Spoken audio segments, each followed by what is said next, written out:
Listen closely, because the world is actively trying to break you. It does not care about your plans, your comfort, or your feelings. Chaos is the default state of existence. You are walking naked into a storm, and you are wondering why you are bleeding.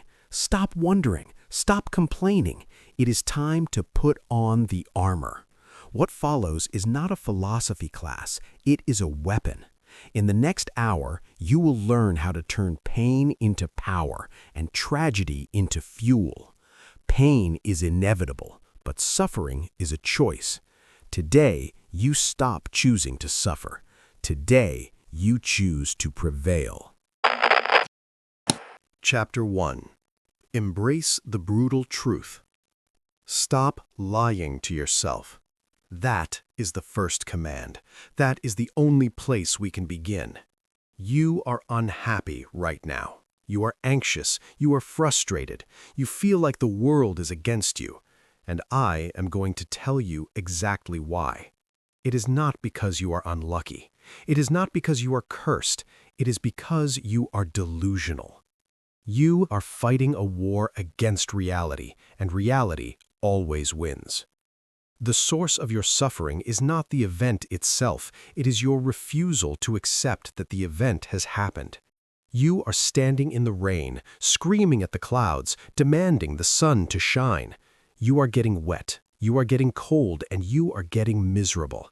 And instead of opening an umbrella, instead of seeking shelter, you are wasting all your energy wishing the weather was different. This ends today.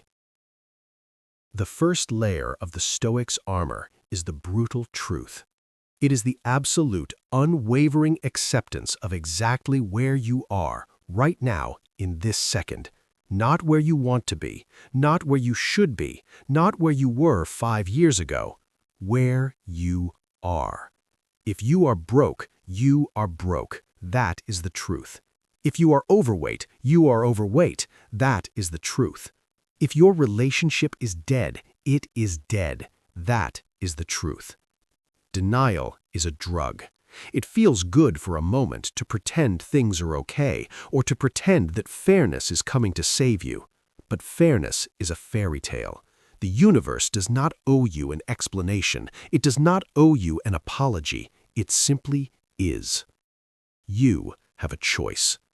You can continue to close your eyes and pretend the cliff isn't there, or you can open your eyes, see the drop, and decide how to climb down. The weak man closes his eyes. The Stoic opens them wide. The paradox of the prisoner. Let me tell you a story about the danger of false hope. Imagine a prisoner of war. He is locked in a solitary cell. It is dark. It is cold. He has no idea if he will ever see his family again. He is surrounded by men who are in the exact same position. There are 2 types of men in this prison. The first type is the optimist. The optimist says, "We will be out by Christmas." He ignores the cold. He ignores the hunger. He lives in a fantasy future. Christmas comes, and they are still in the cell. Then he says, "We will be out by Easter." Easter comes. They are still in the cell. Do you know what happens to the optimist? He dies. He dies of a broken heart. He dies because the gap between his delusion and his reality becomes too wide for his mind to bridge. He shattered himself against the wall of the brutal truth because he refused to see the wall. Then there is the second type, the Stoic. The Stoic looks at the 4 walls. He feels the cold concrete. He looks at his meager rations. He does not say, "I will be out by Christmas." He says, "I am here. This is a prison. I may be here for a long time. I may never leave. This is happening, and it is enough." He does not give up. That is the key distinction. He does not surrender his will to live, but he surrenders his fight against the facts. By accepting the brutal truth of his situation, he conserves his energy. He doesn't waste calories on disappointment. He focuses on survival. He focuses on maintaining his dignity within the cell. He survives because he made friends with the worst-case scenario. It's not about giving up, it's about waking up. You are that prisoner. Maybe your prison is debt. Maybe it is a dead-end job. Maybe it is a chronic illness. Stop waiting for Christmas. Stop waiting for the lottery win, the miracle cure, or the apology that will never come. Look at the walls of your cell. Touch the cold concrete. Say it with me. This is happening, and it is enough. The psychology of acceptance. Why is this so hard? Why does your brain resist this? Because your ego thinks that if you accept a bad situation, you are admitting defeat. Your ego screams, if I accept this, then I am a loser. That is a lie.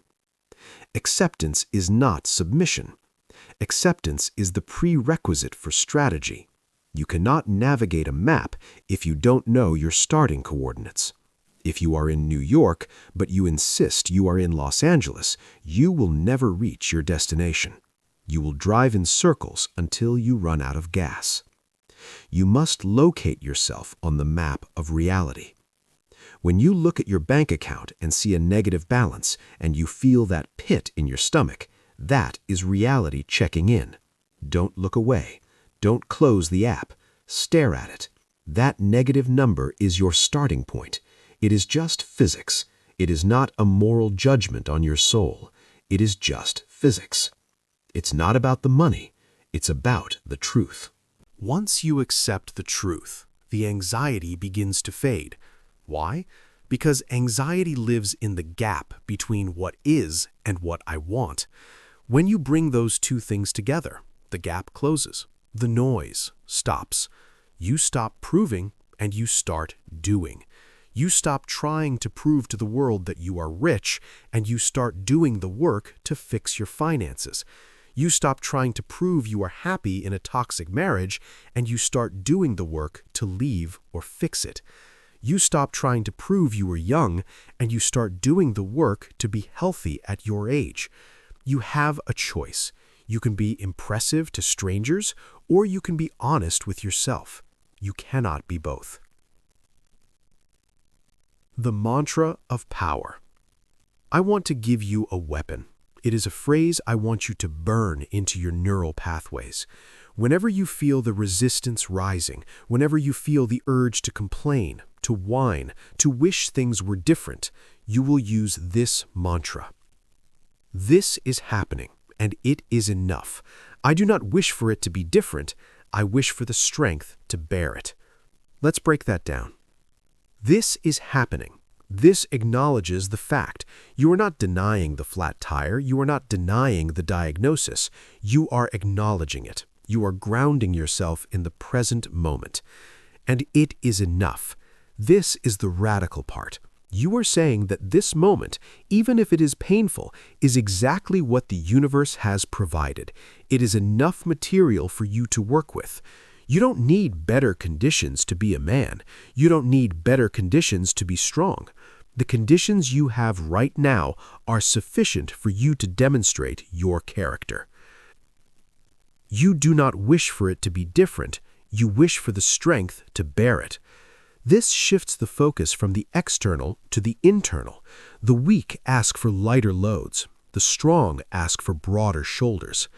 When you stop wishing for the problem to go away, you strip the problem of its power over you. The problem relies on your fear. The problem relies on your resistance. When you look the problem in the eye and say, I can bear this, the problem shrinks. The audit.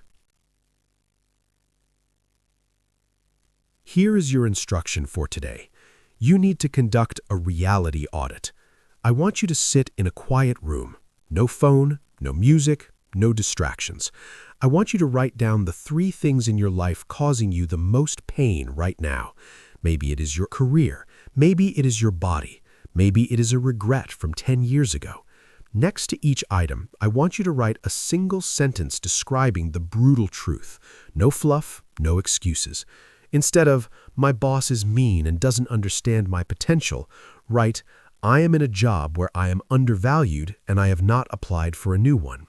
Instead of, I'm just big bones and I don't have time to cook, write, I eat too much food and I do not move my body. That stings, doesn't it? Good. That sting is the medicine. That sting is your armor hardening. Once you write it down, look at it. Do not judge it. Do not shame yourself. Just accept it. This is your starting line. You cannot run the race if you don't know where the starting line is. The moment you accept the brutal truth, you become dangerous.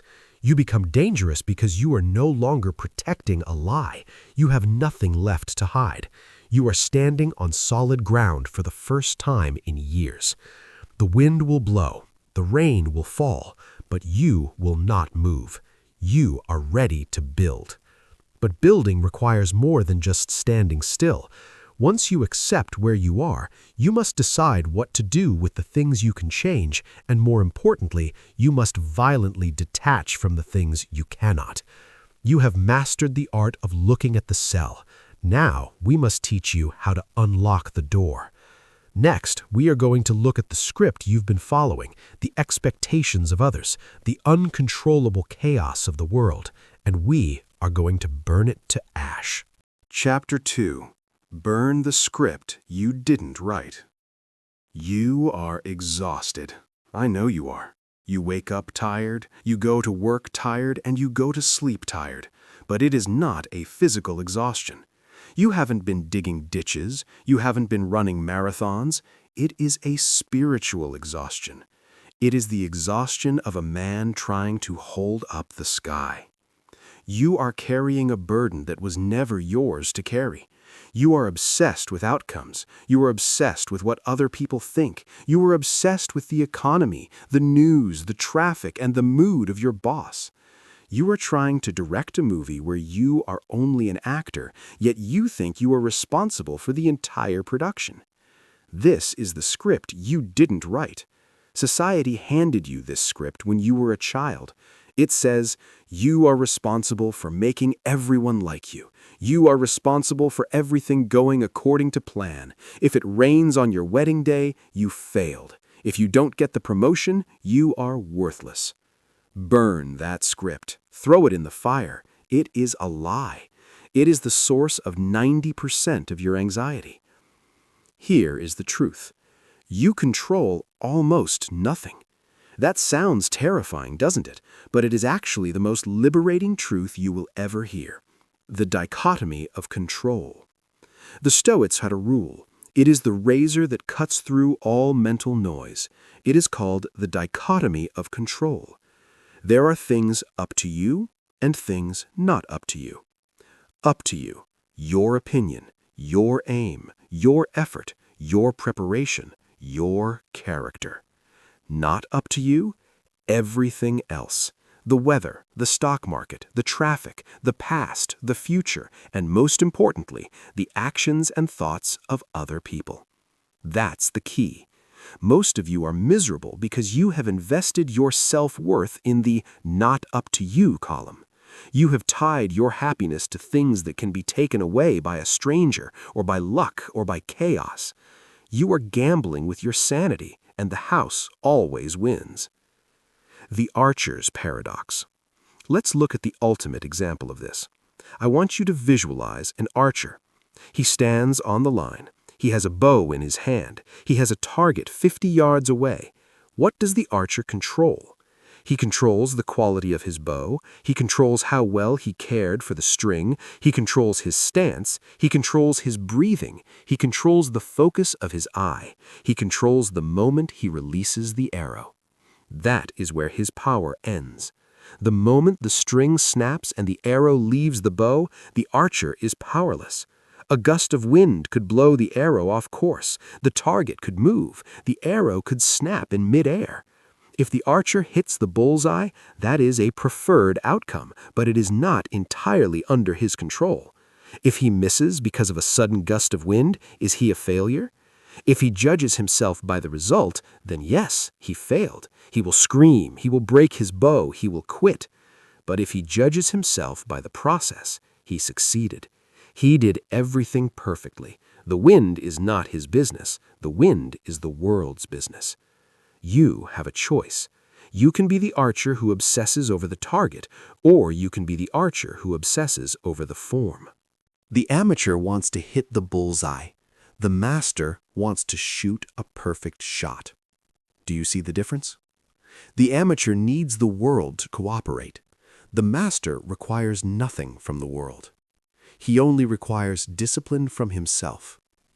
It's not about the target, it's about the discipline. Stop renting space to the external. Apply this to your life right now. You go into a job interview, you prepare, you wear the suit, you answer the questions with confidence, you leave the room. At that moment, the arrow has left the bow. Are you going to spend the next 3 days refreshing your email, pacing the floor, and seeking validation from your friends? Do you think they liked me? Did I say the right thing? Stop it. If it is not in my hands, it is not in my head. If they hire you, good. If they don't, good. You did your job. The hiring manager's decision is the wind. You cannot scream at the wind. Think about your relationships. You can be a loving partner, you can be honest, you can be loyal, you can show up, but you cannot make them love you. You cannot make them stay. You cannot make them understand you. If you try to control their feelings, you become a tyrant. You become manipulative. And ironically, you drive them away. You must release the outcome.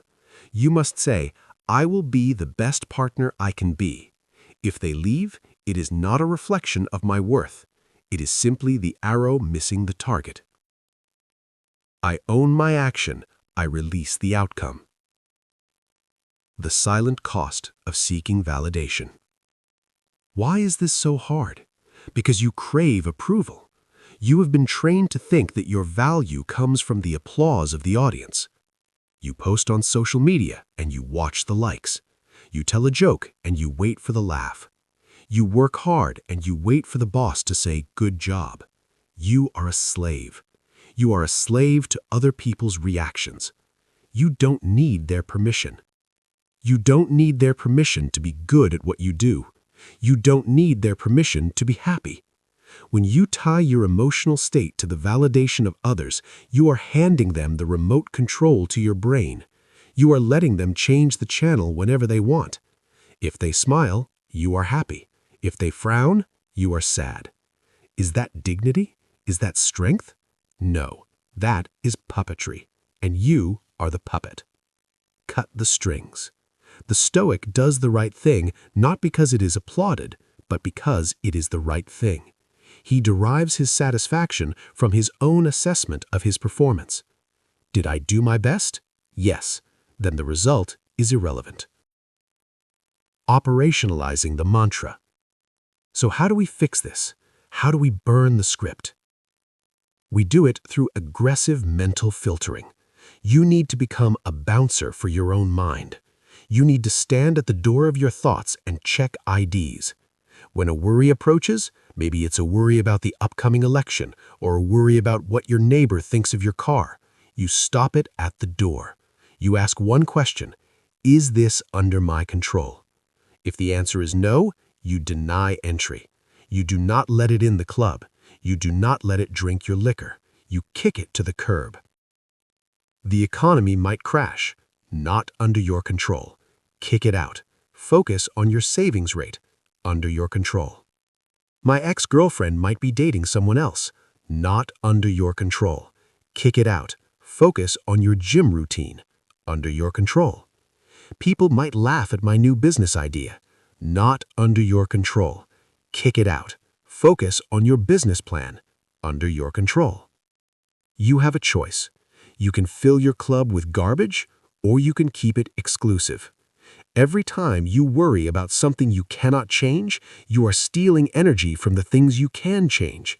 You are taking the fuel meant for your engine and pouring it on the ground, and then you wonder why you're not moving forward.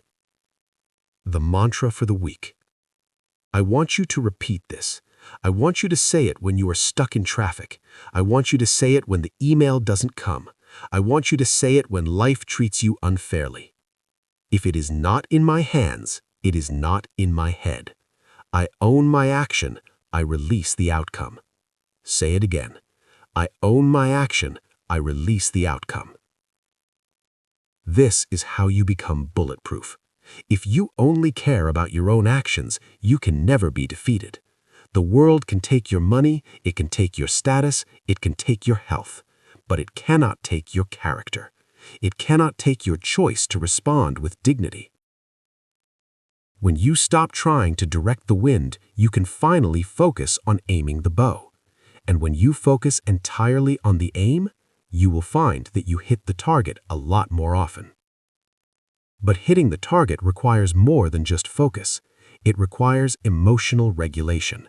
It requires the ability to feel an impulse and not act on it.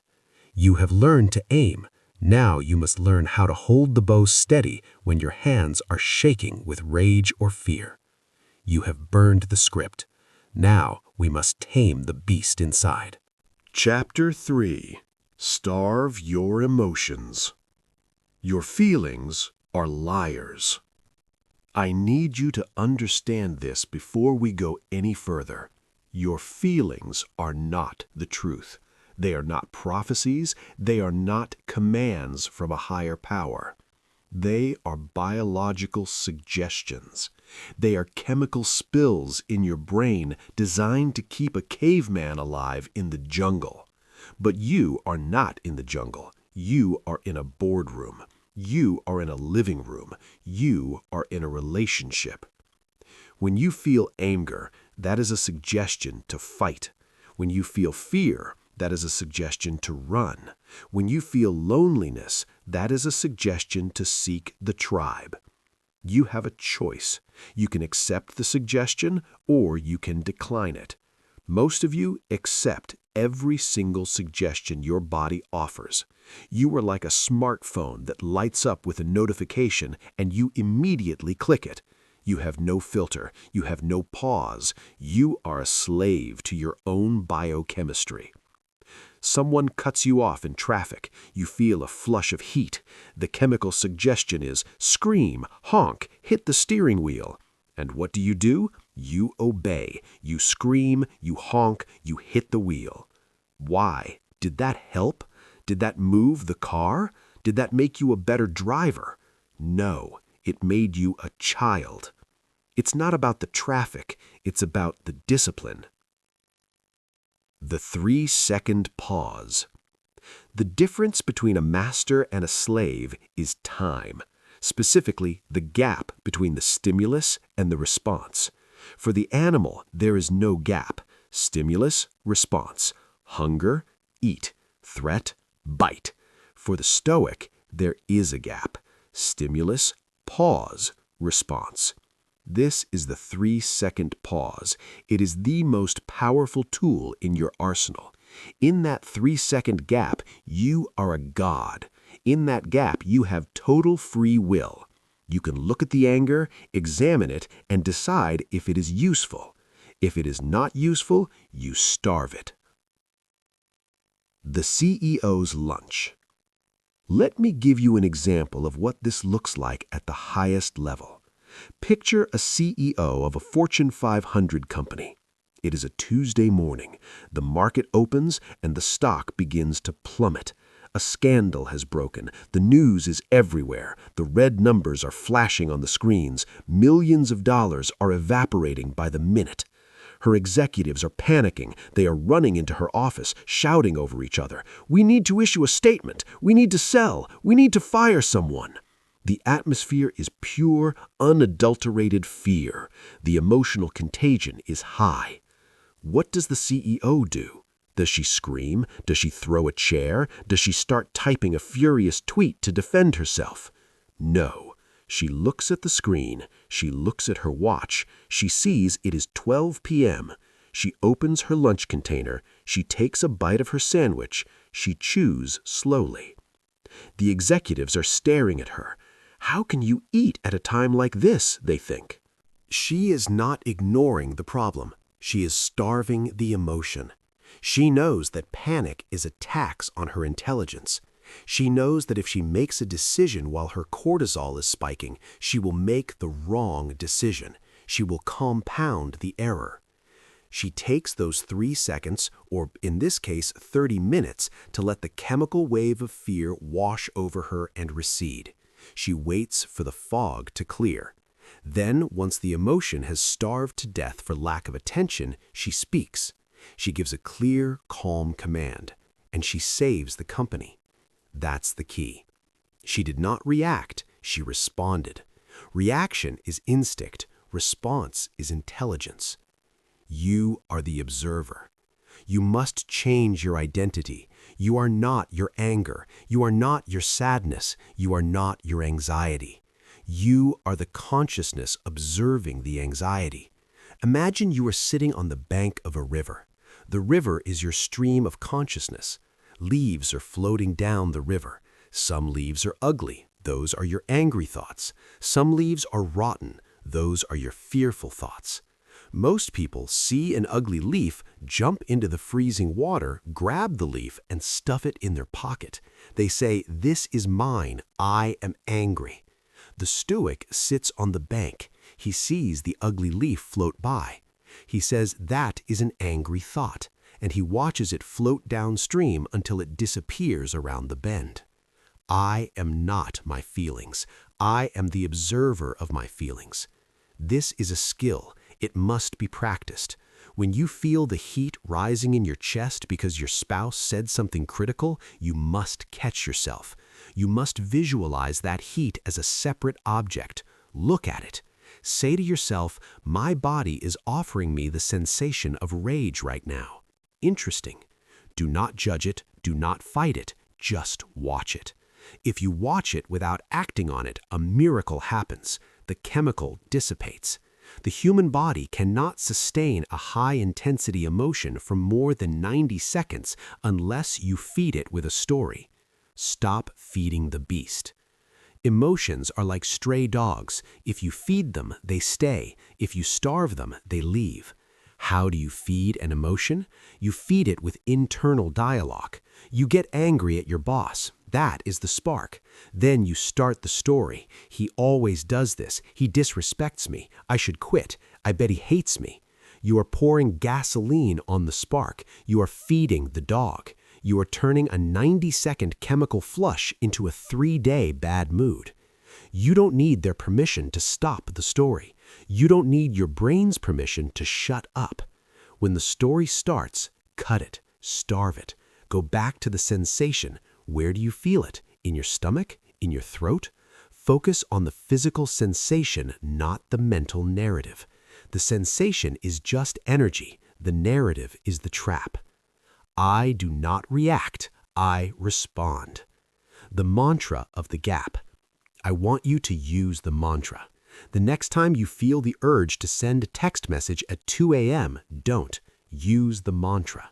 The next time you feel the urge to buy something you can't afford because you feel sad, don't. Use the mantra. I am not my feelings. I am the observer of my feelings. I do not react. I respond. Say it with me.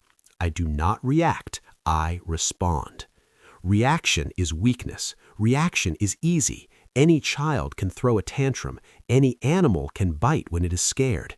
It takes a king to feel the fear and walk into the fire anyway. It takes a master to feel the anger and speak in a whisper. The challenge, the 24-hour rule. Here is your assignment. For the next 24 hours, you are on a reaction fast. You are forbidden from acting on any intense emotion for at least 60 seconds. If you get an exciting email, wait 60 seconds before replying. If you drop a glass and it shatters, wait 60 seconds before cleaning it up or cursing. Stand there, breathe, watch the wave hit you, watch the wave recede. You will realize something terrifying and wonderful. You are not your mind. You are the thing behind the mind. You are the driver, not the engine.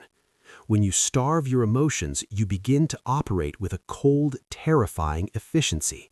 You stop making unforced errors. You stop apologizing for things you said when you were upset. You become predictable, stable, and dangerous to your obstacles. You have learned to accept reality. You have learned to burn the script. And now you have learned to master your internal chemistry. You are building the armor piece by piece. But there is a weakness remaining, a chink in the armor that we haven't covered yet. You are still doing things to be seen. You are still performing. You are calm, yes, but you are secretly hoping someone notices how calm you are. You are addicted to the audience. To be truly invincible, you must learn to work in the dark. You must learn to silence the applause. Chapter 4. Silence the audience. Who are you when the lights go out? That is the question that haunts most of you. We live in the age of the performance. We live in the age of the broadcast. You eat a meal and you take a picture of it. You go to the gym and you post a video of the lift. You read a book and you tweet the quote. Why? Because you are terrified that if no one sees it, it didn't happen. You are terrified that if there is no audience, you do not exist. You have become an actor in a movie about your own life. You are constantly looking at the camera, waiting for the applause, waiting for the likes, waiting for the validation. You are performing success. You are performing happiness. You are performing hustle. Stop performing. The fourth layer of the Stoic's armor is silence. As long as you need an audience, you are a slave. If you need their applause to feel good, you also give them the power to destroy you with their silence or their criticism. You are handing the keys to your self-worth, to strangers, to the mob, to the algorithm. You have a choice. You can be a celebrity in your own mind, or you can be a warrior in the dark. You cannot be both. The trap of external validation. Let's be honest about why you do what you do. You work late because you want the boss to see the timestamp on the email. You dress up because you want the heads to turn when you walk in the room. You buy the car because you want the neighbor to feel envy. This is weakness. It is a gaping hole in your armor. It means your actions are not driven by principle. They are driven by the need for attention. You are a puppet and the audience pulls the strings.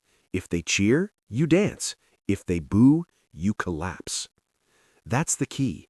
True strength is silent. True strength does not need a witness. The strongest structures on earth have deep foundations that no one ever sees.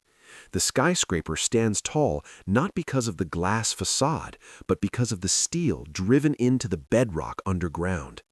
You are obsessed with the facade. You are neglecting the foundation. It's not about the image, it's about the substance. The general who swept the floor. I want to tell you a story about dignity.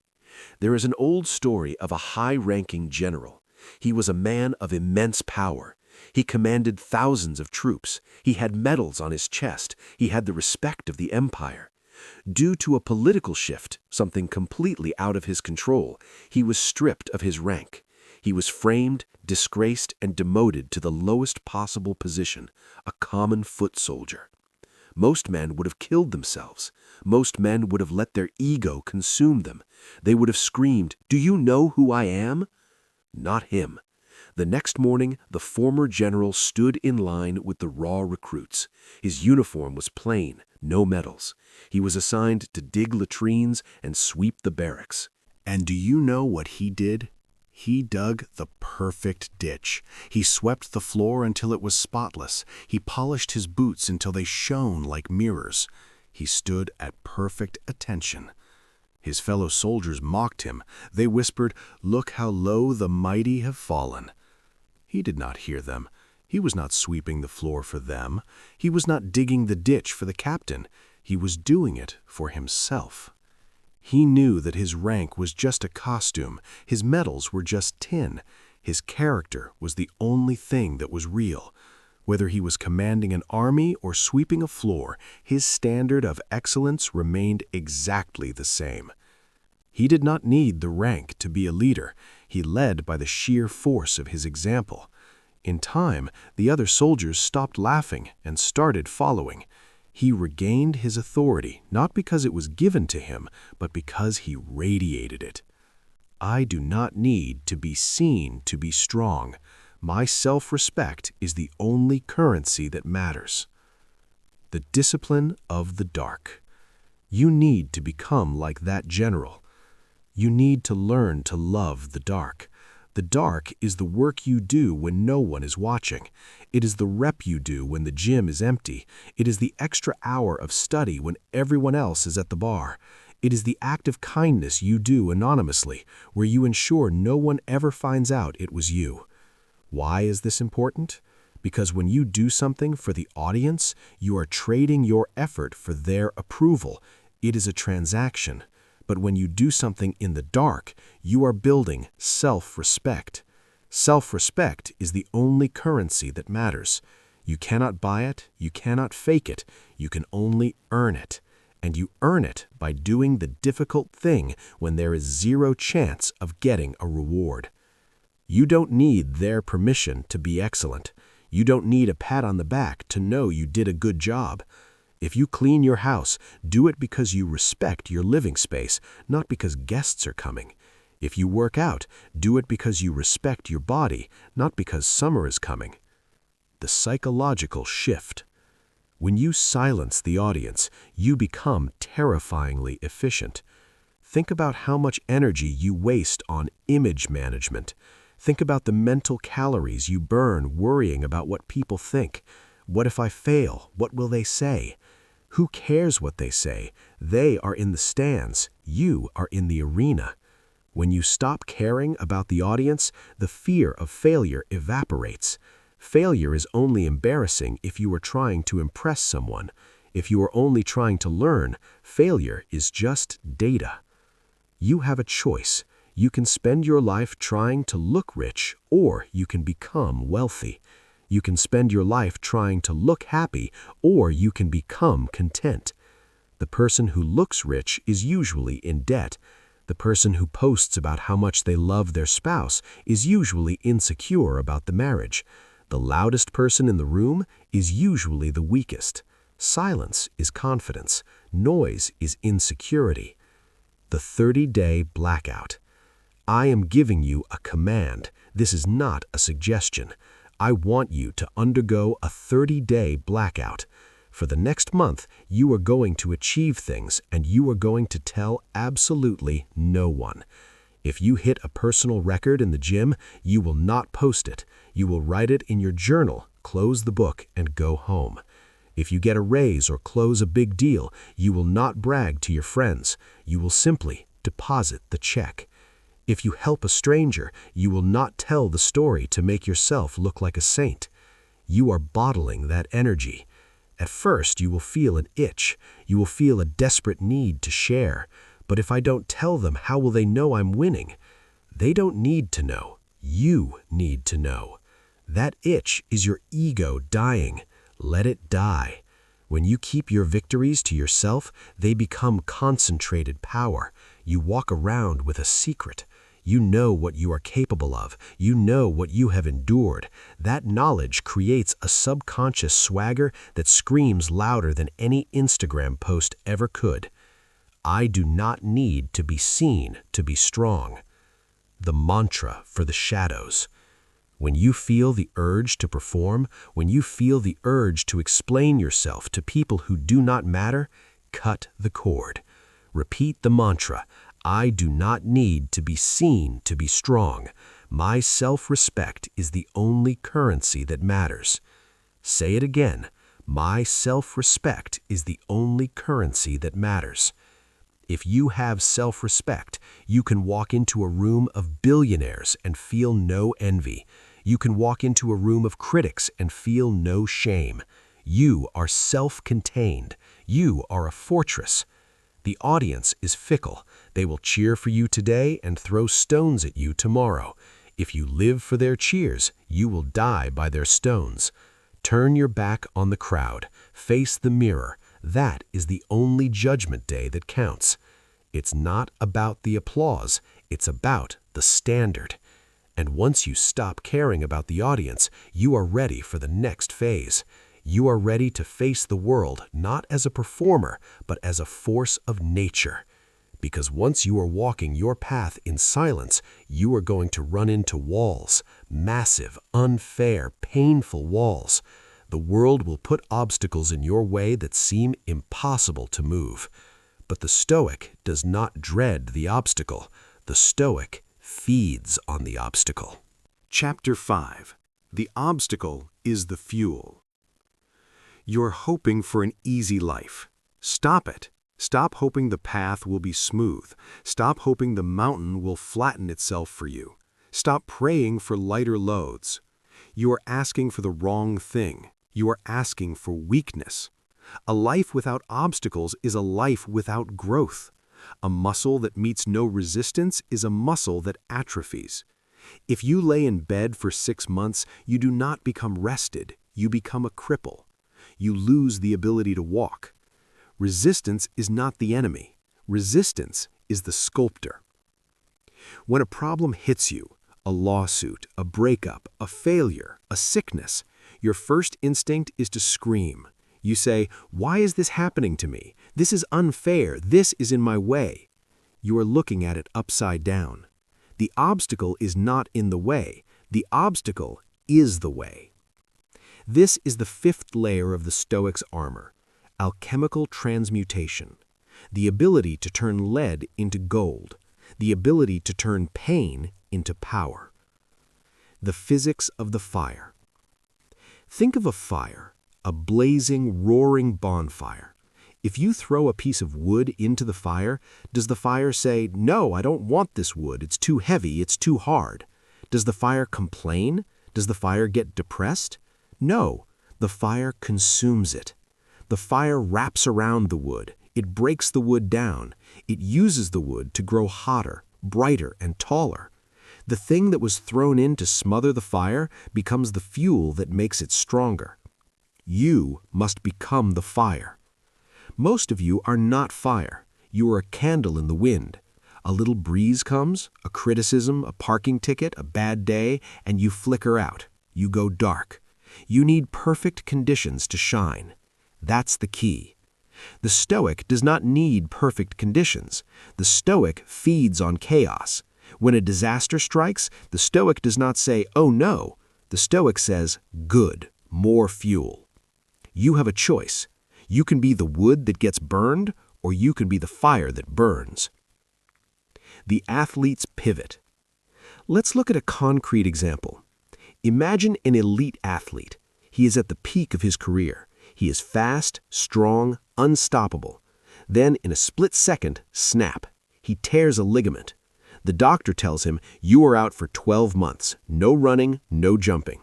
The average man collapses. He spirals into depression. He gains weight. He watches TV and feels sorry for himself. He says, "My career is over. This is a tragedy." The Stoic athlete looks at the cast on his leg. He feels the pain, but he does not see a tragedy. He sees an opportunity. He says, "I cannot train my legs. Fine, then I will train my mind." For 12 months, while his rivals are running laps, he is watching game tape. He is analyzing every strategy. He is visualizing every play. He is strengthening his upper body. He is mastering his nutrition. He is building a mental fortitude that he never would have had time to build if he was still running on the field. When the cast comes off, he is not the same player. He is slower, perhaps, for a few weeks, but he is smarter. He is hungrier. He has a depth of understanding that the other players lack because they never had to sit still. He returns to the field and he dominates, not despite the injury, but because of it. The injury was the fuel. The obstacle forced him to evolve. If he hadn't gotten hurt, he would have remained a physical player. Because he got hurt, he became a complete player. It's not about the injury, it's about the transformation. The instruction, the good protocol. How do you do this? How do you rewire your brain to love the punch in the face? You use the good protocol. This is a technique used by Navy SEALs and high-level operators. When things go wrong, your immediate automatic response must be one word: good. You lost your job? Good. Now you have the freedom to find a career that actually challenges you. You failed the test? Good. Now you know exactly what you don't know. You can study the weak points. Your relationship ended? Good. Now you can learn to be independent again. You can focus on your own growth without compromise. You got 0 views on your video? Good. You are learning in the shadows where it's safe to fail. This is not toxic positivity. You are not smiling and pretending it doesn't hurt. It hurts. It is aggressive pragmatism. By saying good, you jolt your brain out of victim mode and into solution mode. You stop the pity party before the first balloon is inflated. You immediately start looking for the fuel. Where is the advantage in this disaster? There is always an advantage, always, but you will never see it if you are busy crying about the disadvantage. You don't need their permission to flip the script.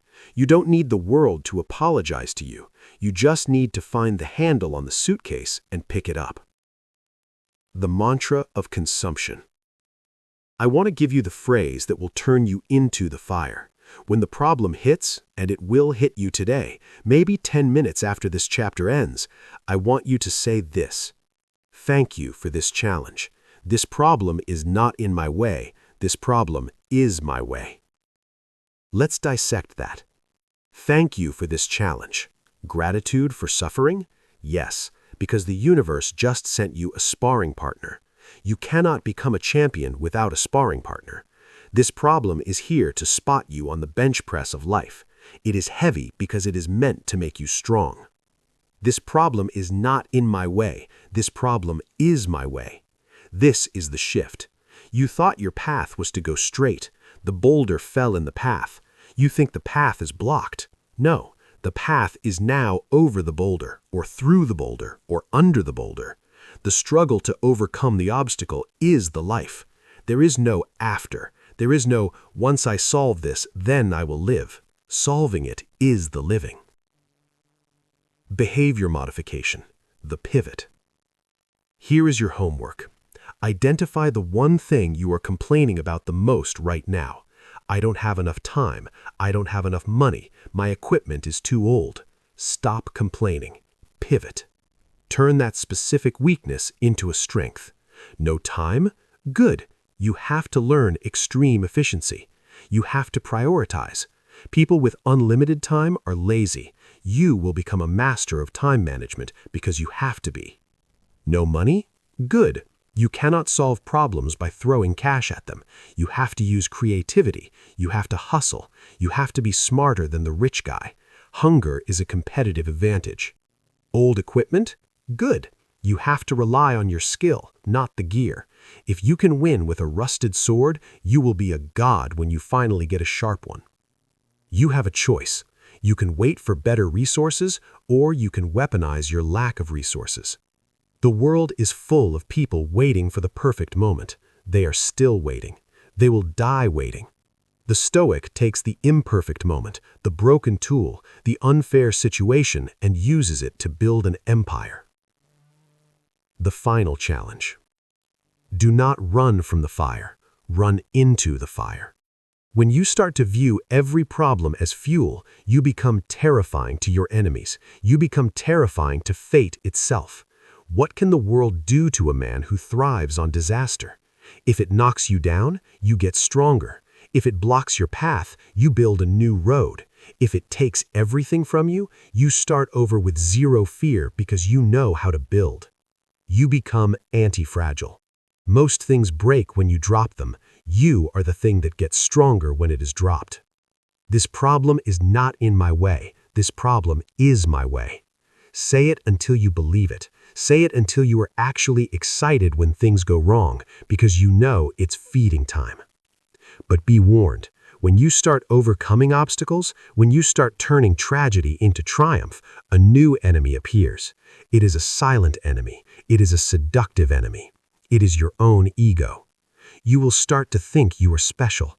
You will start to think you are the center of the universe, and that arrogance will destroy you faster than any obstacle ever could. You must remember your place in the cosmos. You must remember how small you really are. Chapter 6. You are not important. You are not the main character. I know you think you are. You have lived your entire life inside your own head. You see the world through your eyes. You feel your own pain. You hear your own thoughts. To you, you were the center of the universe. But this belief is the single greatest source of your misery. You walk around believing that the world owes you something. You believe you deserve respect. You believe you deserve fairness. You believe that when things go wrong, it is a personal insult from God or the universe directed specifically at you. This is your ego talking, and your ego is not your friend. Your ego is a liability.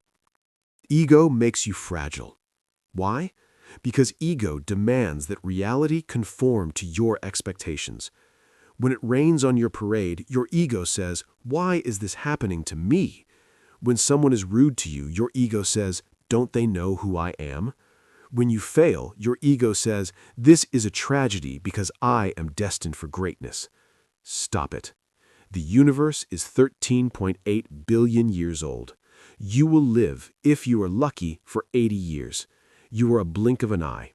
You are a grain of sand on an infinite beach. The universe does not know your name. The universe does not care about your plans. This sounds harsh. It sounds depressing, but it is actually the secret to total invincibility. You have a choice. You can cling to the delusion that you are important and be crushed every time the world ignores you, or you can embrace the truth that you are small and become free. The paradox of humility. Here is the paradox. Arrogance makes you weak. Humility makes you strong. Think about a man who believes he is a king. He expects the red carpet. He expects a feast. If he walks into a room and gets served cold soup in a hard chair, he is devastated. He is insulted. He causes a scene. His day is ruined because his expectations were violated. He is fragile. Now think of a man who knows he is a soldier.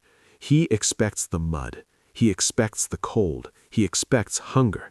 If he walks into a room and gets a hard chair and cold soup, he says, "Good, better than the mud." He is content. He is focused. He is ready to work. That's the key. If you expect nothing, you can endure anything. If you believe you are important, every minor inconvenience feels like a tragedy. If you accept that you are not important, even a tragedy is just another day. It's not about low self-esteem. It's about strategic humility. This isn't about hating yourself. It is about removing the target from your back. The bigger your ego, the bigger the target. The smaller your ego, the harder you are to hit. The view from above. The Stoics had a mental exercise for this. It is called the view from above. I want you to do this with me right now. Imagine you are floating up out of your body. Look down at yourself sitting in your chair. See the room you are in. Now float higher. See your house. See your street. See your neighborhood. Float higher. See your city. Look at the millions of people moving around like ants. Each one of them has problems just as big as yours. Each one of them thinks they are the main character. Go higher. See the continent. See the oceans. See the clouds swirling. Go higher. See the earth. A blue marble hanging in the black void of space. Pull back further. See the galaxy. Now look for your problem. Look for that person who insulted you. Look for that promotion you didn't get. Look for that embarrassing thing you said 5 years ago. Where are they? They're gone. They are invisible. They are statistically insignificant. From the perspective of the cosmos, your massive crisis is not even a blip. Does this make you feel small? Good. It should. Because if you are small, your problems are small. If you are small, your fear is small. If you are small, your failure is small. This perspective liberates you. If nothing matters in the grand scheme of things, then you are free to take risks. You are free to be bold. Why not? What do you have to lose? You are just a ghost driving meat-covered skeleton made of stardust. You don't need their permission to live your life, because they are just dust too. The opinions of others are just the squeaking of ants. I am dust and I am iron.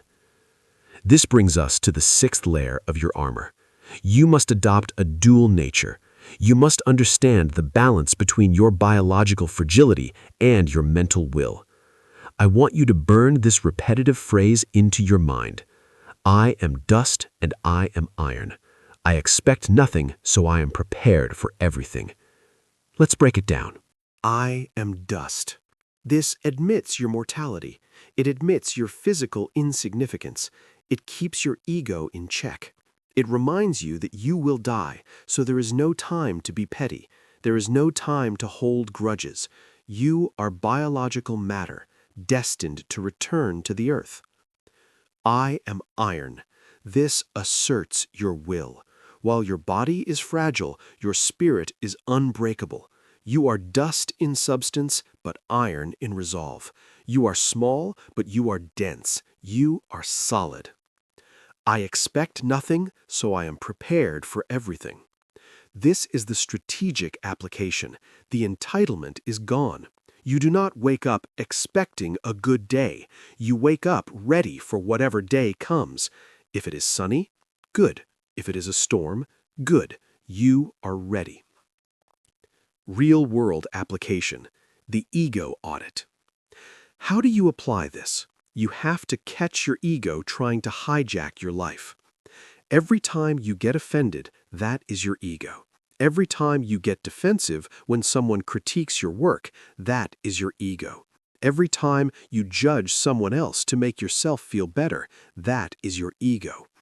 You have a choice. You can feed the ego or you can kill it.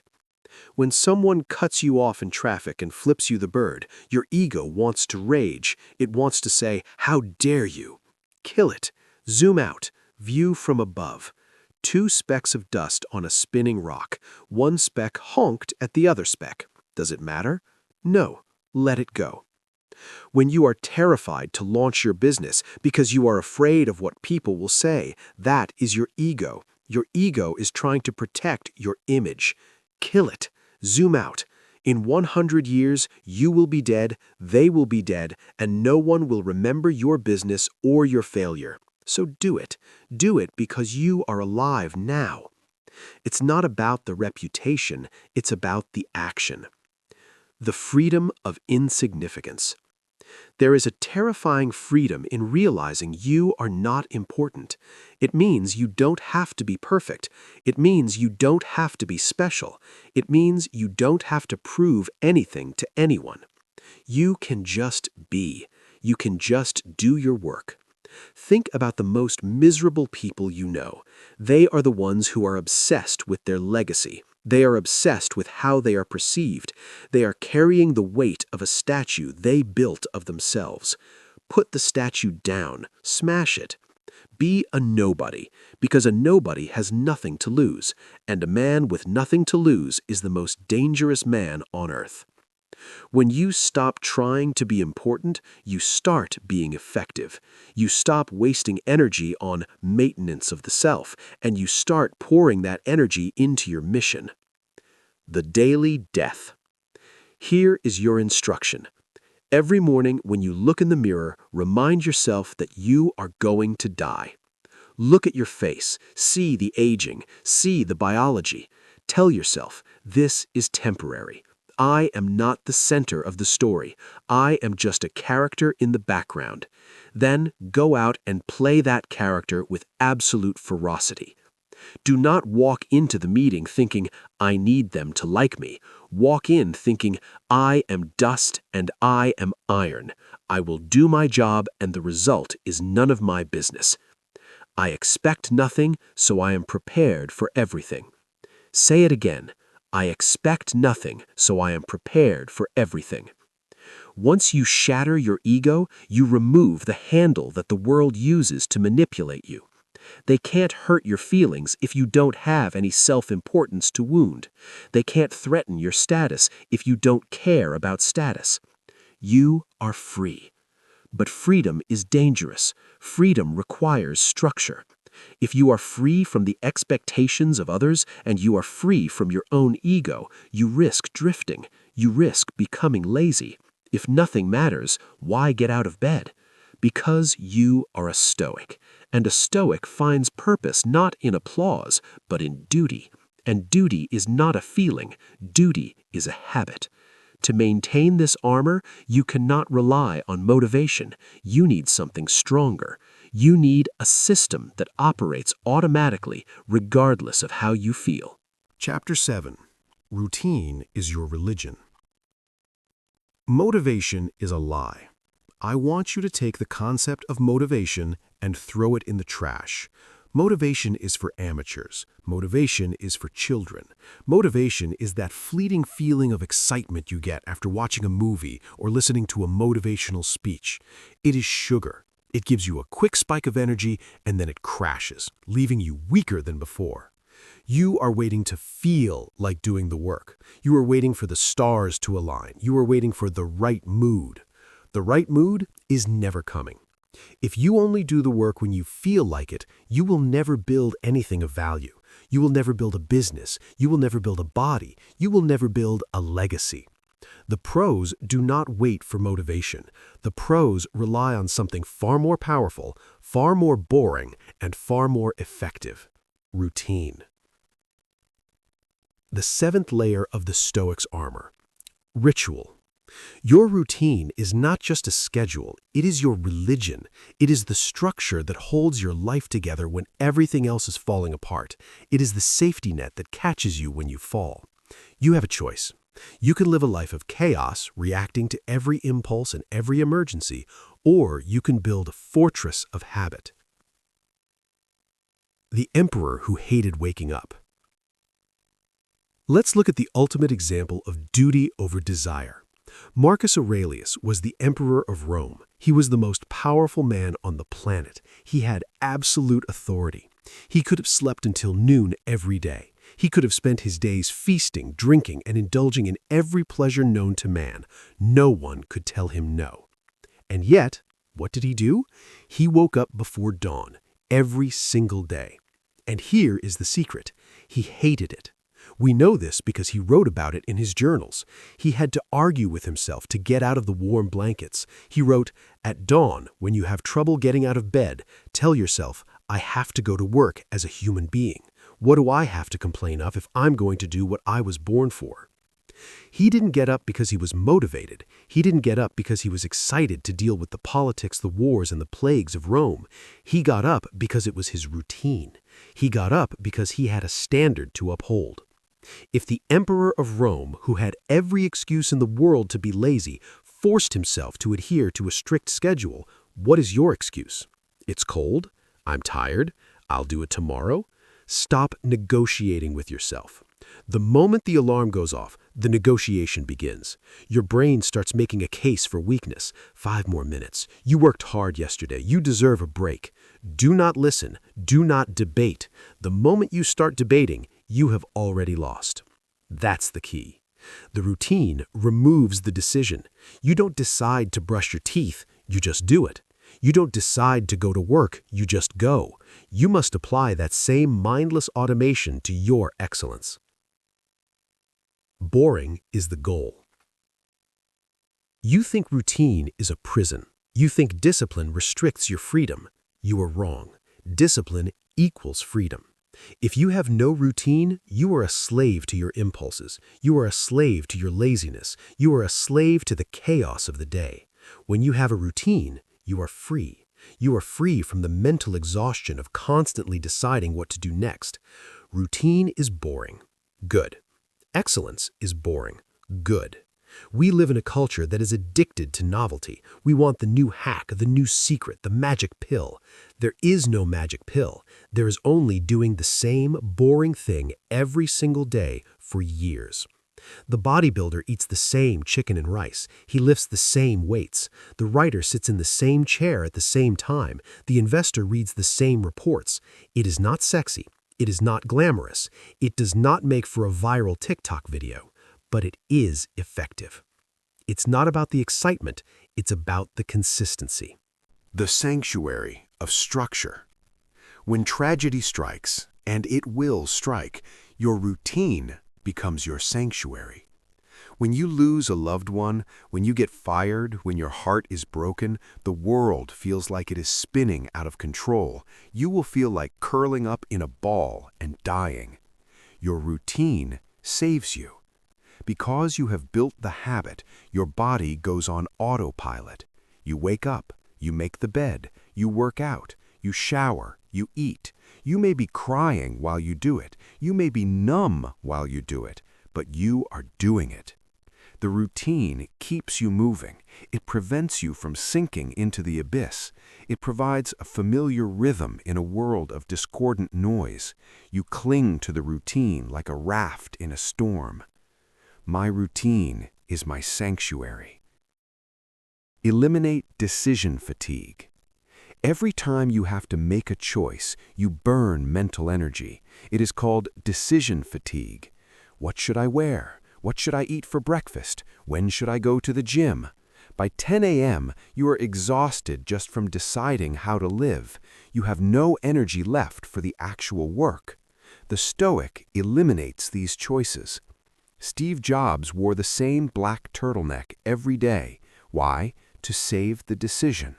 Marcus Aurelius followed the same schedule. Why? To save the decision. You have a choice. You can waste your limited willpower on trivial nonsense, or you can automate the basics so you can focus your firepower on the big targets. You don't need their permission to be boring. Let them laugh at your rigid schedule. Let them call you a robot. While they are deciding what to order for lunch, you have already finished your work. While they are waiting for inspiration, you have already run 5 miles. The protocol, the bookends. How do you build this? You do not overhaul your entire life overnight. That is a recipe for failure. You start with the bookends. You cannot control the middle of the day. Meetings happen, emergencies happen. The middle of the day is chaos, but you can control the morning and the night. 1. The morning protocol. Define the first 60 minutes of your day. No phone, no news, no email. Water, movement, deep work. Lock this in. This is your anchor. If you win the morning, you win the day. 2. The evening protocol. Define the last 60 minutes of your day. No screens, review the day, prepare for tomorrow.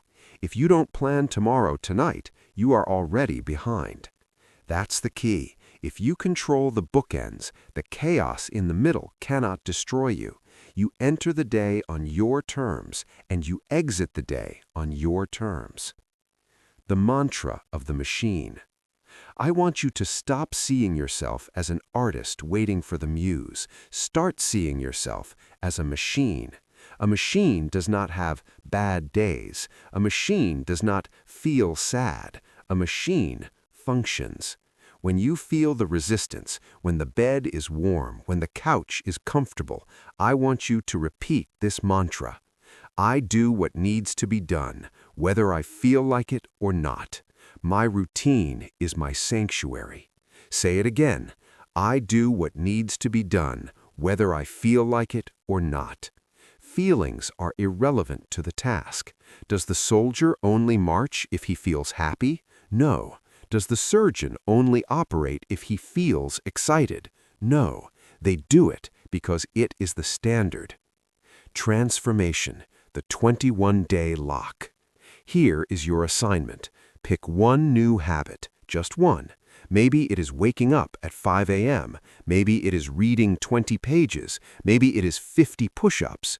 You are going to do this for 21 days. No excuses, no cheat days. If you are sick, you do it. If you are tired, you do it. If you are traveling, you do it. If you miss one day, you start over at day one. You are proving to yourself that you are the master of your own command center. You are hardening the armor. You will hate it on day 3. You will be bored on day 10.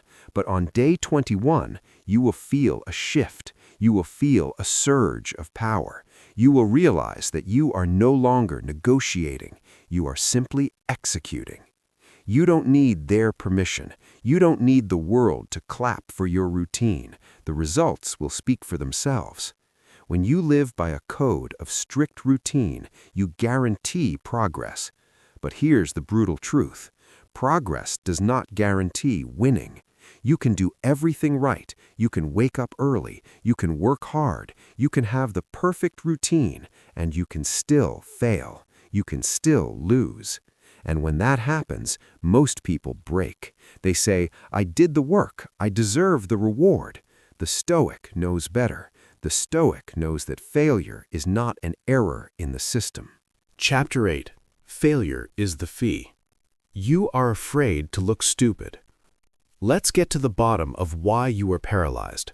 You aren't afraid of the work. You aren't afraid of the success. You are afraid that you will try and you will fail and everyone will see it. You think failure is a verdict. You think failure is a stamp on your forehead that says incompetent. You are wrong. Failure is not a verdict. Failure is a price tag. Failure is the tuition fee you must pay to enter the room of greatness. If you want to learn to box, you must pay the fee of getting punched in the face. If you want to learn to love, you must pay the fee of getting your heart broken. If you want to build wealth, you must pay the fee of losing money. That's the key. Most of you are standing outside the gate of success, staring at the price of admission and refusing to pay. You want the reward without the risk. You want the wisdom without the wound. It does not work that way. The universe does not give handouts. It sells wisdom, and the currency is failure. You have a choice. You can keep your pride safe in your pocket and stay outside the gate forever, or you can pay the fee, take the hit, and walk inside. The myth of the natural. You look at successful people and you think they are naturals. You think they just walked onto the field and started winning. You are hallucinating. You are seeing their highlight reel, but you did not see the 10 years of bloopers. You did not see the bankruptcies. You did not see the rejections. You are comparing your chapter 1 to their chapter 20. And because you are not perfect immediately, you quit. You say, I guess I'm just not cut out for this. That is cowardice disguised as realism. It is not about talent. It's about persistence. The scientist's laboratory. Let's look at the archetype of the scientist. Think of the man who invented the light bulb. History tells us he failed 10,000 times before he got it right. 10,000 times.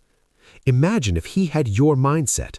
Imagine if, after the 3rd failure, he said, "Oh no, I am a failure.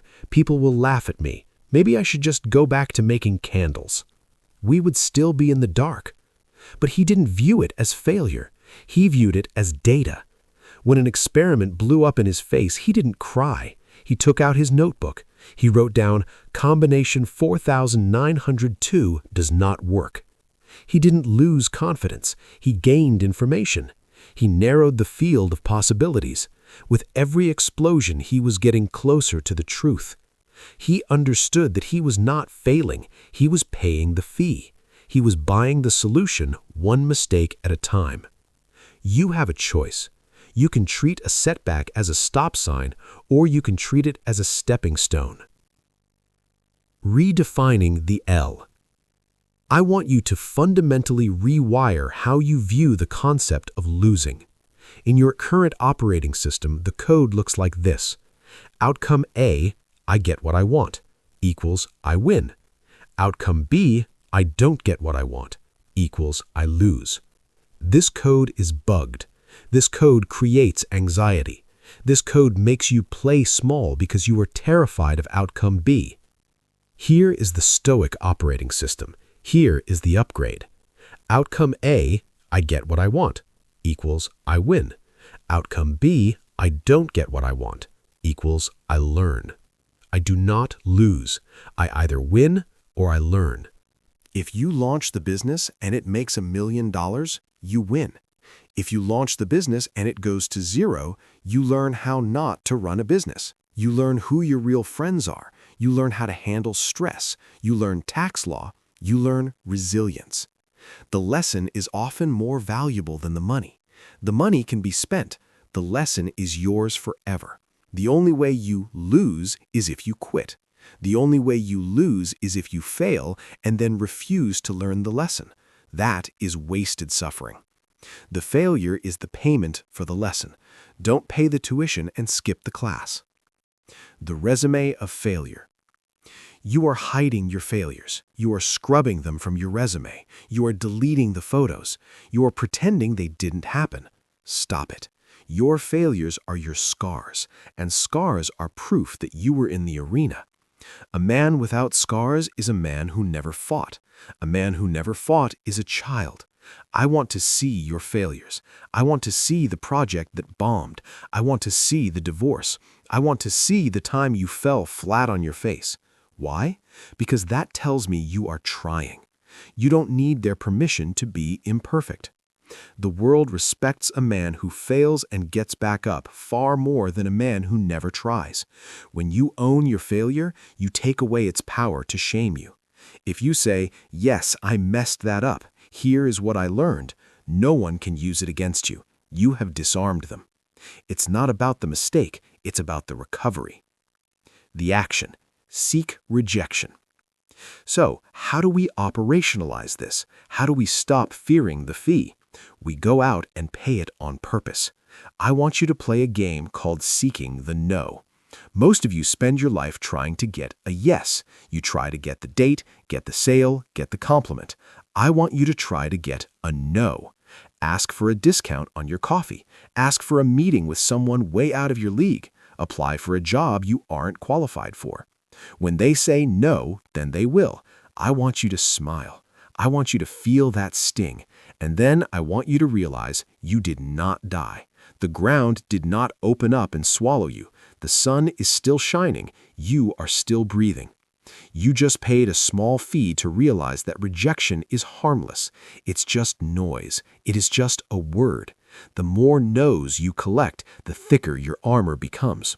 Eventually, you become numb to it.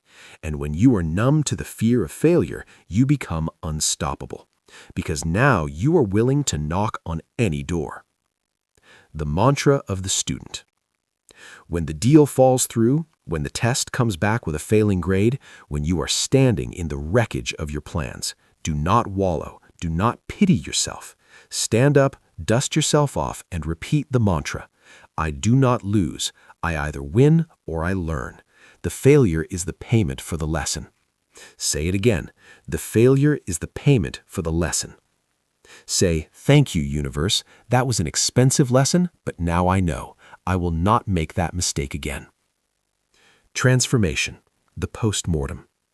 Here is your protocol for when things go wrong.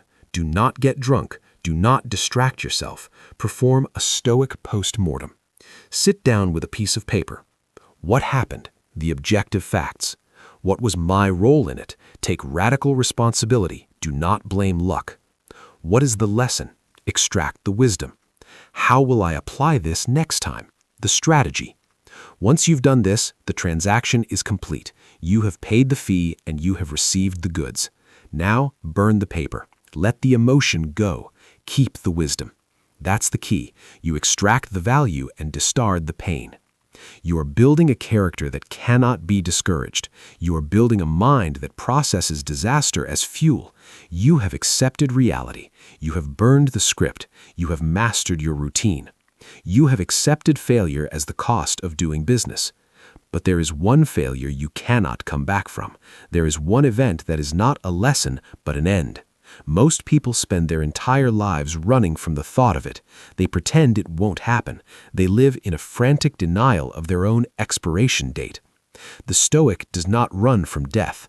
The Stoic invites it into the room, because only by staring at the end can you truly begin to live. Chapter 9. Die before you die. You are living in a house of cards. You walk through your life assuming that the ground will always be there. You assume your car will start. You assume your bank account will be full. You assume your family will be at the dinner table tonight. You are fragile because you are unprepared. When disaster strikes, and it will strike, you are shattered. You are paralyzed by shock. You scream, "I can't believe this is happening." Why can't you believe it?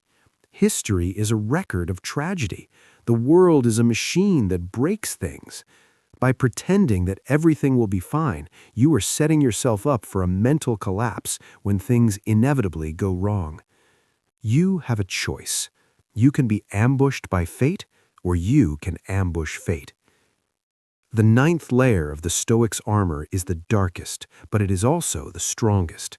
It is the practice of premeditatio malorum, the premeditation of evils. This is the art of dying before you die.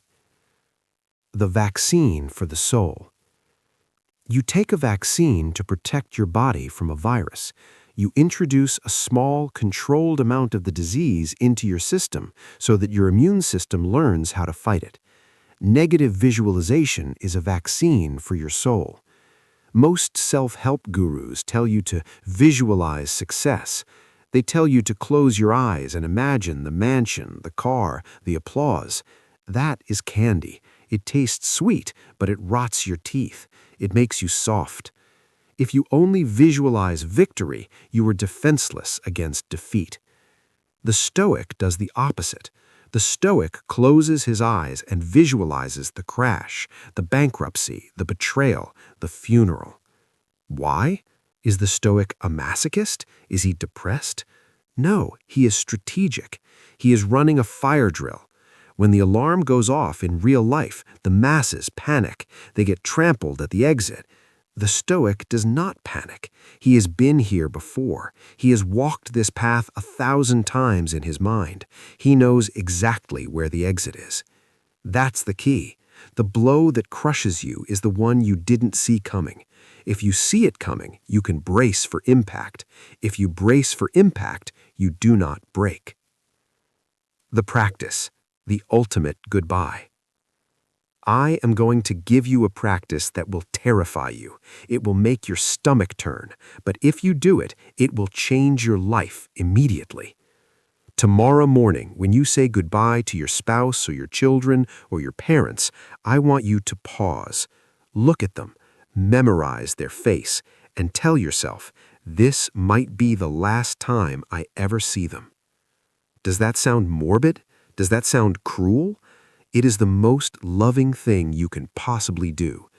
Because when you believe, truly believe that this might be the end, how do you treat them? Do you leave the house angry? Do you leave while looking at your phone? Do you give them a half-hearted wave? No, you look them in the eye. You hug them tighter. You say, I love you, and you mean it. You are fully, radically present. It's not about fear. It's about gratitude. You cannot appreciate the water until the well runs dry. Most people wait for the funeral to appreciate their loved ones. They wait for the tragedy to realize what they had. The Stoic creates the tragedy in his mind so he can appreciate the reality right now. By visualizing the loss, you increase the value of the present moment. You stop taking your life for granted. You stop fighting over petty nonsense like whose turn it is to do the dishes. Who cares about the dishes when you realize this person could be gone by sunset? You don't need their permission to love them like it's the last day on earth. Destroying the fear of poverty. Let's apply this to your career. You are stressed about money. You are terrified of losing your job. You are terrified of the economy. Stop running from the fear. Turn around and sprint into it. I want you to visualize losing everything. Close your eyes. See the bank account at zero. See the foreclosure sign on your lawn. See your car getting repossessed. See your friends stopped calling you because you have no status. Go there. Sit in the ashes. Now ask yourself, am I still alive? Yes. Do I still have my mind? Yes. Can I still choose to be a good man? Yes. You realize that the worst-case scenario is not death. It is just an inconvenience. You have stripped the nightmare of its teeth. Seneca, the great Stoic billionaire, used to practice poverty. For a few days a month, he would wear rough clothes, sleep on the floor, and eat stale bread. He did this to prove to himself, is this the condition I feared? When you realize you can survive the worst, you become fearless in your pursuit of the best. You can take the risk. You can speak the truth. You can walk away from the bad deal. Why? Because you aren't afraid of the bottom. You have already been there. I have already faced the worst in my mind, so I can walk through the fire in reality. The what-if protocol. Anxiety is just a question that you refuse to answer. Your brain asks, what if I get fired? And then you panic. You distract yourself. You don't answer the question. Answer it. What if I get fired? Answer, then I will be embarrassed. I will have to cut my budget. I will have to update my resume. I will have to hustle. And then what? Answer, then I will get a new job, or I will start a business, or I will drive a truck. And then what? Answer, then life will go on. Do you see what happened?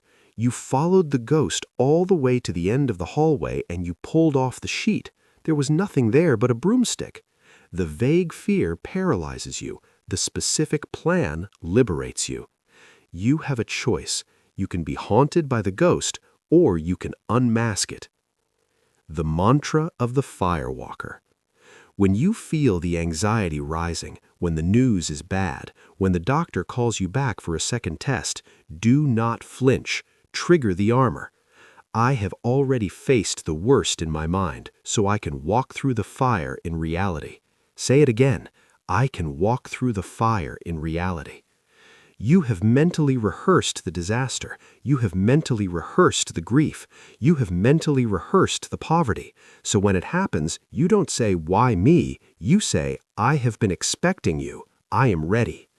While others are losing their minds, you are calm. You are operating. You are executing the plan you made 6 months ago in your head. The evening review, the little death. Here is your instruction. Every night when you lay your head on the pillow, I want you to practice the little death. Close your eyes. Imagine that you have died. Your life is over. The story is finished. Everything you did today is written in stone. You cannot change it. Everything you plan to do tomorrow is canceled. Feel the weight of that. Feel the finality. Now, open your eyes in the morning. That is not just a new day. That is a bonus life. You were dead, and now you have been given a reprieve. You have been given extra time. How are you going to use this bonus time? Are you going to waste it on scrolling? Are you going to waste it on anger? Are you going to waste it on fear? Or are you going to attack the day with the ferocity of a man who knows he is on borrowed time? It's not about being morbid. It's about being awake. Most people are sleepwalking toward the grave. The Stoic wakes up before he dies. You have now built the complete suit of armor. You faced the brutal truth. You burned the script. You starved your emotions. You silenced the audience. You turned obstacles into fuel. You realized you are not important. You built a sanctuary of routine. You paid the fee of failure. You died before you died. You are ready. The armor is locked in place. The shield is up. The sword is sharp. But the war is long. The battle is not a sprint. It is a marathon that lasts until your final breath. The excitement will fade. The motivation will vanish. The adrenaline will dump. And when that happens, there is only one thing left to do. It is the simplest thing and the hardest thing. You must stand. Chapter 10. Stand when others fold. The party is over. The music has stopped. The confetti has been swept away. The motivational video has ended. The adrenaline has left your bloodstream. Now it is just you. It is just the cold. It is just the silence. And it is just the pain. This is the moment where 99% of the world quits. This is the moment where the diet stops being fun and starts being hungry. This is the moment where the business stops being a dream and starts being a grind. This is the moment where the marriage stops being a romance and starts being work. This is the killing field. This is where the tourists go home. This is where the amateurs pack up their bags and make excuses. They say it's too hard. They say it's not worth it. They say, I'll try again next year. You are not a tourist. You are still here. The 10th and final layer of the Stoic's armor is endurance. It is not flashy. It is not clever. It is simply the refusal to sit down when every fiber of your biology is screaming at you to collapse. You have a choice. You can fold like a cheap chair, or you can stand like a monument. The myth of the sprint. Society has lied to you. They told you that success is a sprint. They told you it's about hustle. They told you it's about intensity. They are wrong. Success is a war of attrition. It is a siege. The winner is not the person who runs the fastest. The winner is the person who can suffer the longest. The winner is the person who is still standing when the smoke clears. That's the key.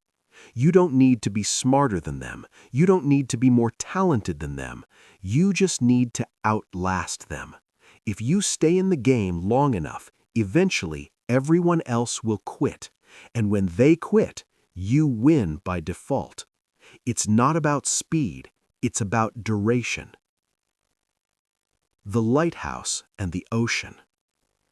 I want you to burn an image into your mind.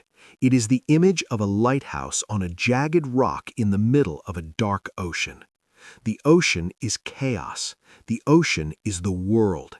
It screams, it crashes, it sends 50-foot waves to smash against the lighthouse. The wind howls, the rain lashes, the salt corrodes. The ocean is trying to destroy the lighthouse. It attacks it every single second of every single day. Does the lighthouse fight back? Does the lighthouse jump into the water and try to punch the waves? No. Does the lighthouse run away? Does it hide? No. It stands. It simply stands. It is rooted in the bedrock. It takes the hit, bam, and it stays. Bam, and it stays. The wave shatters. The lighthouse remains. And not only does it remain, it shines a light. In the middle of the worst storm, it does its job. It guides others. It offers stability in a world of chaos. You are the lighthouse. The problems in your life, the debt, the stress, the critics, the fatigue, those are the waves. They will crash against you. That is their nature. Your nature is to stand. You do not need to scream at the waves. You do not need to negotiate with the storm. You just need to be immovable. I am the rock that breaks the wave. The psychology of I can't. Why do people fold? They fold because they convince themselves they have reached their limit. They say, I can't take this anymore. That is a lie. The human mind always gives up before the human body. The Navy SEALs have a rule called the 40% rule. When your brain tells you that you are done, that you are exhausted, that you are about to die, you are only at 40% of your actual capacity. You have a reserve tank deep inside you that you have never touched. You have never touched it because you have never pushed past the pain barrier. You have always folded at the first sign of discomfort. You don't need their permission to access that reserve. You just need to stop believing your own weakness. When you say, I can't, you are really saying, I won't. You are saying, I am choosing comfort over duty. Stop choosing comfort. Comfort is the killer of men. Comfort is the warm bath that slices your wrists. Pain is information. Pain tells you that you are alive. Pain tells you that you are pushing against the boundary. Do not fear the pain. Fear the comfort. The mantra of the last man standing. When the exhaustion sets in, when the project is failing, when the grief is overwhelming, when you feel like you are being crushed by the weight of the sky, you need a mantra that bypasses your logical brain and speaks directly to your spirit. I can bear this. I can bear anything. I am the rock that breaks the wave. Let's dissect this final command. I can bear this. This brings you back to the present moment. Can you survive the next 10 seconds? Yes, you are breathing, you are conscious, you are not dead. Therefore, you are bearing it right now. If you are bearing it right now, you can bear it for the next 10 seconds and the next. I can bear anything. This is the declaration of total invincibility. It is the assertion that there is no tragedy, no loss, and no pain great enough to break your will. You are bigger than the event. I am the rock that breaks the wave. This reframes the interaction. You are not the victim of the wave. You are the destroyer of the wave. The wave thinks it is powerful. Let it hit you. See what happens. It turns into foam. It disappears. You are still there. You have a choice. Be the foam or be the rock. The strategy: just don't leave. I am going to give you the simplest strategy for success in the history of the world. Don't leave. Stay in the room. When everyone else leaves the meeting because it's running late, stay. When everyone else quits the gym in February, stay. When everyone else abandons the project because it got hard, stay. There is a power in simply remaining. When you refuse to leave, you signal to the universe that you cannot be moved. You signal to your enemies that you cannot be waited out. You signal to yourself that you are reliable. Think about the people you respect most in this world. Are they the ones who started with a bang and disappeared? Or are they the ones who have been grinding for 20 years, through the ups and the downs, never changing, never stopping? Reliability is the ultimate ability. Be the person that others can lean on because you are the only one who hasn't fallen down. The final test. This audiobook is coming to an end, but your war is just beginning. It is easy to listen to these words while you are sitting in a comfortable chair. It is easy to nod your head and feel motivated, but motivation evaporates. Tomorrow morning, the alarm will go off. The floor will be cold. The world will be indifferent. The waves will come. Will you fold? Will you go back to sleep? Will you go back to the script you didn't write? Will you go back to seeking applause? Or will you stand? It's not about the inspiration. It's about the endurance. You have built the armor. It is heavy. It is scarred, but it is yours. You faced the truth. You burned the script. You starved the emotion. You silenced the audience. You fueled the fire. You killed the ego. You built the routine. You paid the fee. You died in your mind. And now you stand. Do not look for a finish line. There is no finish line. The horizon keeps moving. The reward for enduring the pain is the ability to endure more pain. The reward for solving the problem is a bigger problem. This is not a curse. This is the glory of being alive. This is the glory of being a Stoic. You are designed for the burden. So pick it up. I can bear this. I can bear anything. I am the rock that breaks the wave. Say it one last time. I am the rock that breaks the wave. Good. You are ready. The armor is complete. Now we must close this session. We must seal this pact. I am going to give you one final minute of instruction, one final charge to send you out into the battlefield. Listen closely. This is the end of the lesson and the beginning of your life. You have heard the truth. You have seen the code. But hearing is not becoming. The armor does not work if you leave it on the floor. The world is waiting outside your door right now, and it is ready to test you. It will throw a crisis at you. It will throw an insult at you. It will throw a failure at you. In the past, you would have crumbled. In the past, you would have begged for it to be easier, but you are not that person anymore. You are a fortress. When the pain comes, and it will come, you will look it in the eye and you will not blink. You will use the pain. You will burn the script. You will starve the emotion. Do not ask for an easy life. Ask for the strength to endure a difficult one. The lesson is over. The work begins now. Stand up, put on the armor, and go to war with your weakness. Proceed.